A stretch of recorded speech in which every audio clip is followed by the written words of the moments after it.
اعوذ باللہ من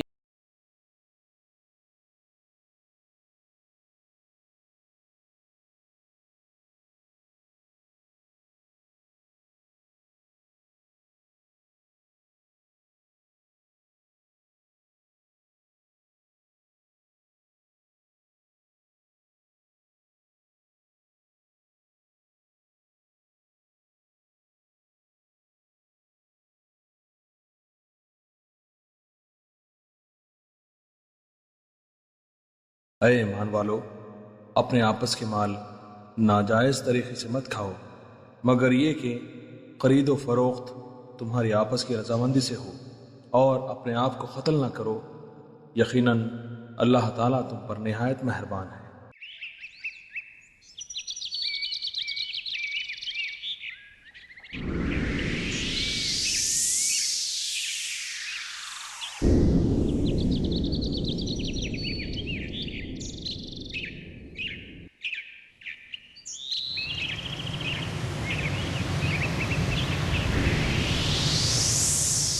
سب سے بڑا مقام غیرت کا، سب سے بڑے جذبات جاگنے کا موقع کون سا ہے؟ جب اللہ اور اس کے رسول پر حرف آئے، جب اللہ اور اس کے رسول کی شریعت کو پامال کیا جائے۔ اہل ایمان کبھی برداشت نہیں کیا کرتے۔ لیکن اس مقام پر صاحب استقامت بننے کے لیے ضروری ہوتا ہے کہ آدمی ان سارے تقاضوں کو ٹھکرا کر اللہ تبارک و تعالیٰ کے مطلوب اور مقصود کو پورا کرے۔ تو اس لیے حضرت یوسف علیہ السلام یہاں اس بات کا ثبوت دیتے ہیں کہ صاحب استقامت وہی ہوتا ہے جو اپنے نفس کی خواہشات کو بھی ٹھکرا دیتا ہے۔ ہم اللہ کی اسماء و صفات پر ایمان لاتے ہیں، وہ کیسی ہیں؟ جیسے اللہ کے شایان شان ہیں ویسی اللہ کی صفات ہیں۔ ہم اس کے معنی جانتے ہیں، اس کی کیفیت نہیں جانتے۔ ہم اس کی کیفیت اللہ کے حوالے کرتے ہیں، ہم اس کو مخلوق سے تشبیہ نہیں دیتے اور اس کے معنوں میں تعویل اور تعریف نہیں کرتے۔ اس ایک روزہ اجلاس کے دوسرے مقرر ہیں فضیلت الشیخ حافظ عبدالحسیب مدنی حفظہ اللہ، اور اس درس کا عنوان ہے اصحاب استقامت۔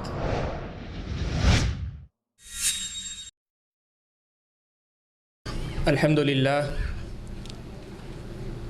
نحمده ونستعینه ونستغفره ونعوذ باللہ من شرور انفسنا ومن سیئات اعمالنا، من يهد الله فلا مضل له ومن يضلل فلا هادي له، واشهد ان لا اله الا الله وحده لا شريك له، واشهد ان محمدا عبده ورسوله ارسله بالحق بشيرا ونذيرا وداعيا الى الله باذنه وسراجا منيرا، اما بعد فاعوذ بالله من الشيطان الرجيم، بسم الله الرحمن الرحيم،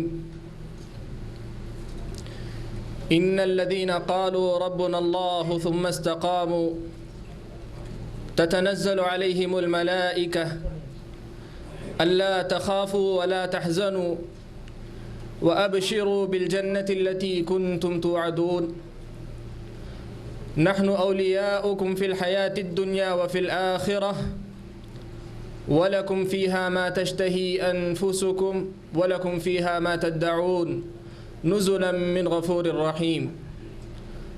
وقال تعالى إن الذين قالوا ربنا الله ثم استقاموا فلا خوف عليهم ولا هم يحزنون۔ ذی وقار علماء کرام، بزرگوں اور ملت اسلامیہ کے نوجوان ساتھیوں،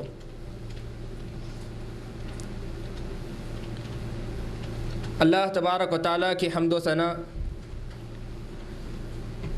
اور نبی اکرم صلی اللہ علیہ وسلم کی ذات گرامی پر درود و سلام کے بعد میں نے آپ حضرات کے سامنے قرآن مجید کی دو مختلف مقامات سے آیتیں پڑھ کر سنائی۔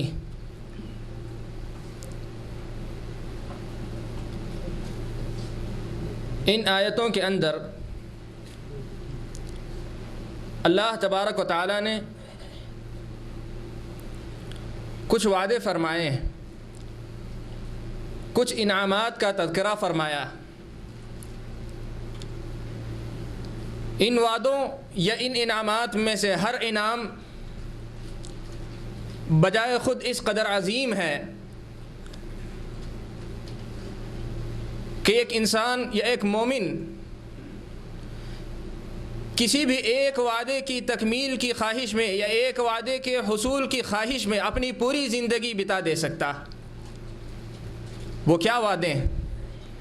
آیت کریمہ میں وہ کون سی باتیں یا کون سے وعدے ہیں جو اللہ تبارک و تعالیٰ نے فرمائے؟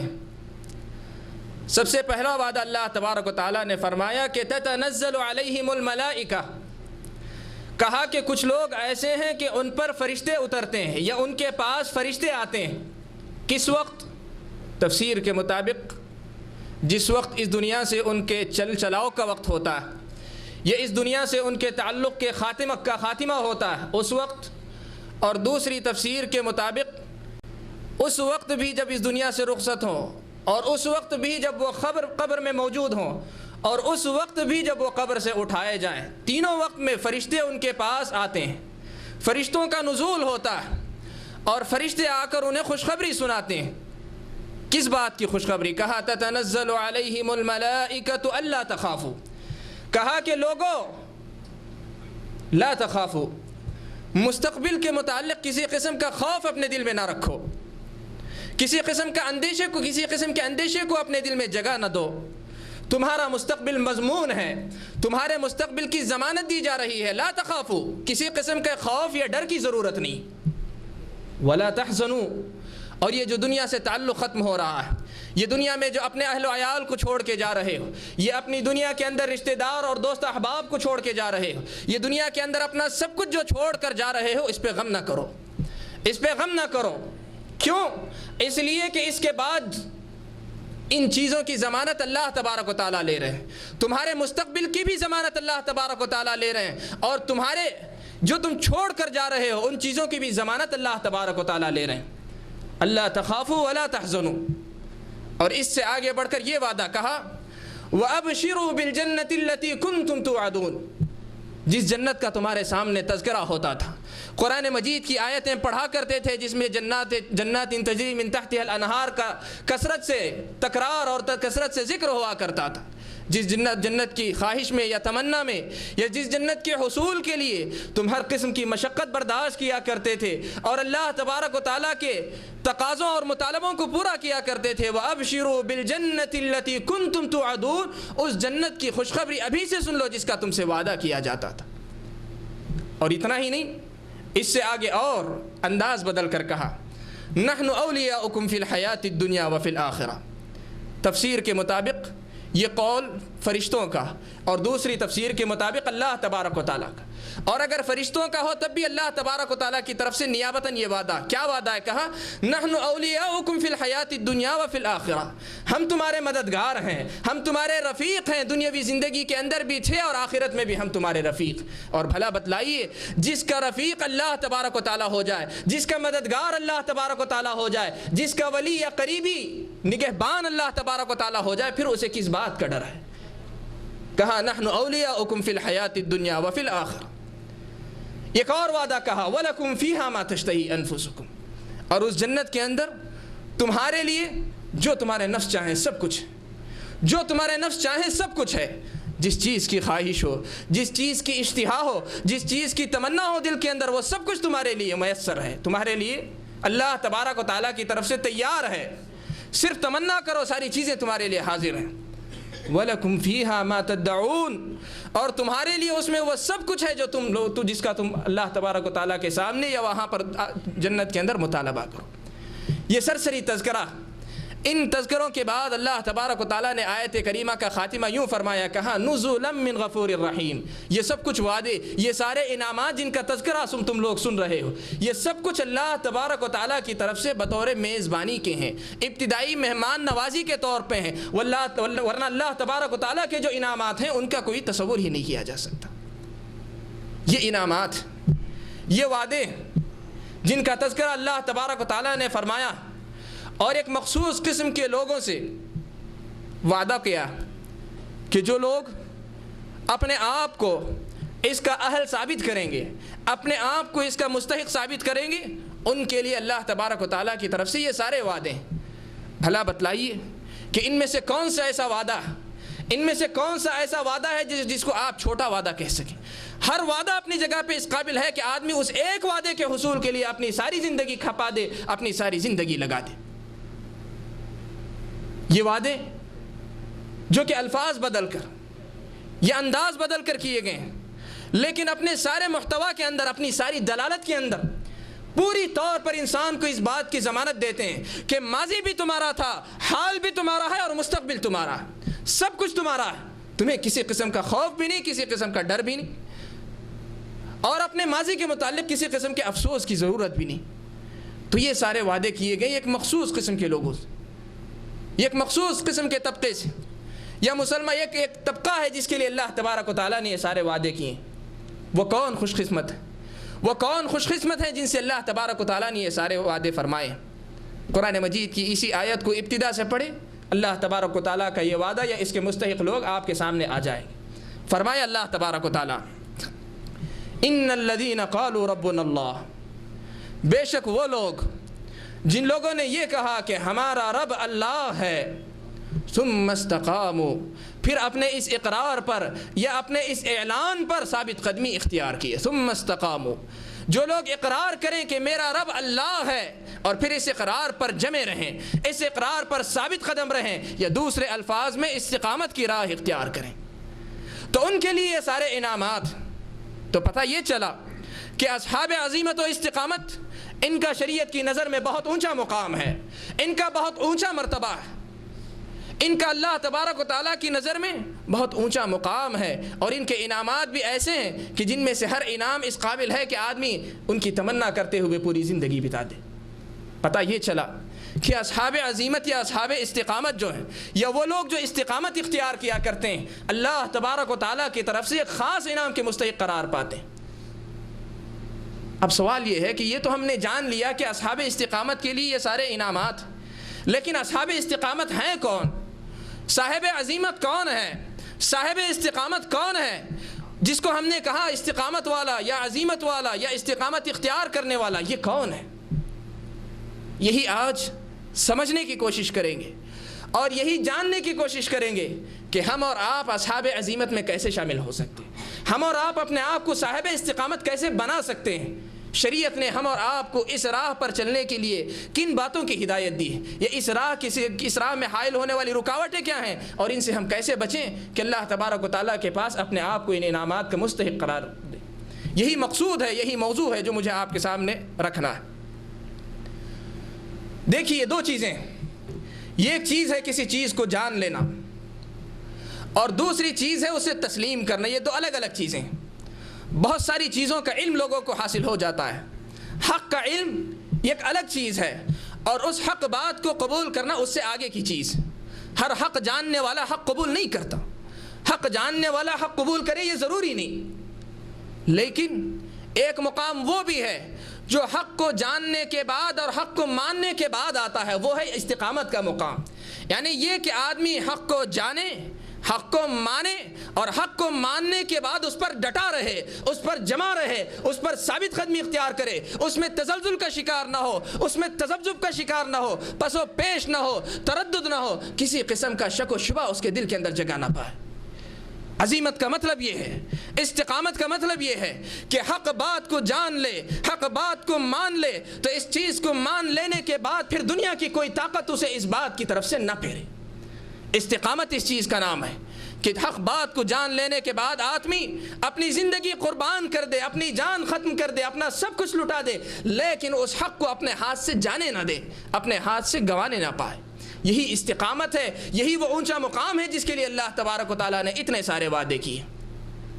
اور تاریخ گواہ ہے کہ جن لوگوں نے بھی اپنے آپ کو اصحاب عزیمت اور اصحاب استقامت ثابت کیا، تو قرآن مجید کے اس وعدے کی کچھ جھلکیاں دنیاوی زندگی کے اندر ہی انہوں نے دیکھ لیں، اللہ تبارک و تعالیٰ نے یہ جو کہا کہ نحن اولیاؤکم فی الحیات الدنیا، کہ دنیاوی زندگی کے اندر بھی ہم تمہارے مددگار تھے، تو دنیا نے یہ دیکھا ہے کہ جنہوں نے حق کو جانا ہے، حق کو مانا ہے اور ماننے کے بعد اس پر استقامت اختیار کی ہے، تو دنیا نے یہ دیکھا ہے کہ اللہ تبارک و تعالیٰ کی مدد ہر حال میں ان کے شامل حال رہی۔ یہی وعدہ اللہ تبارک و تعالیٰ نے اس حدیث کے اندر بھی فرمایا جو نبی اکرم صلی اللہ علیہ وسلم کی زبانی ہم تک پہنچی، جس میں اللہ تبارک و تعالیٰ نے فرمایا کہ لا تزال طائفۃ من امتی ظاہرین علی الحق۔